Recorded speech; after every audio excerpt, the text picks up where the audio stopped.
All right, guys. So I'm just doing the quick recap. It's just 11 minutes in the market, and I'm done with my day with $1,600. So the market was gapping down 1% because U.S. took down one of top Iran military leaders in Iraq last night in response to all of the attacks that they're doing into Iraq and embassy and stuff. So a lot of people were thinking, oh, it's going to be a big war, World War III and stuff coming. But both Brian and I and all of the people in the chat mentioned that, we had wars in the market. And these gap downs in the pre-market, usually it's a good buy opportunities and people start buying. And this is exactly what happened. Look at the SPY. It just punched through, and somebody mentioned that you took a chill pill. You look at this candlestick, that it's just nothing really brings this market down. So I took one trade on AMD and Tesla. So AMD sold off really hard in the open, but it kind of closed as a doji.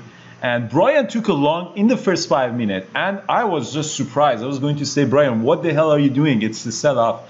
And Brian is really good at reading the price action. So when it sold up, Brian is really good at price action. So he took it long. Honestly, I was going to say, don't. But as soon as this candlestick closed and it just popped up above the VWAP, and this pullback, I went long at 48.10 all the way up to 48.60 for $872, and then it dropped to my break-even point, and I got out.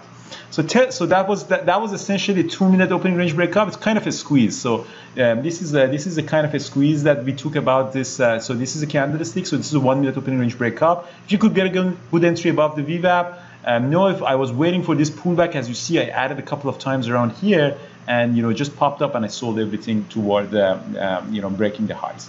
Tesla was also a really nice 1-minute opening range breakup. So it was close. Tesla was making all-time high in the pre-market. Closed as a doji. I went long as opening range breakup. My stop loss was below the VWAP. It did drop a little bit, but suddenly squeezed back up. It was a really good opportunity to add, but I was at 440 all the way up to 453. So we got 13 points out of this. I didn't have a big size, so only $700. And so you just see amazing trade. So these two good trades for me, both of them, you can call them 1-minute opening range breakup or 2-minute opening range breakup, or you can call them a short squeeze. It really depends on how you wanna put them. SPY is still making all-time high. It's just amazing that did an ABCD pattern and make all-time high. So you can either trade the options on a SPY if you want to day trade it, or you can trade TVIX on the opposite side. You could go short on TVIX. So if you want to trade the SPY in the market, there are a couple of ways. You can trade the options on a SPY. You don't want to trade the $300 a stock because it's just not very capital efficient. You can short TVIX, and you see beautiful is going down, or you can just trade options. And in January, Nas is one of our good traders. We talk about how to day trade options and how Nas is really doubling his account almost every couple of months. With trading options. It's really good for these higher price stocks because you don't want to buy 1,000 share of SPY with 300,000 worth of buying power just to get $1. You can with a much more capital efficiency, you can do that. So having said that, guys, it's going to be a short recap for me.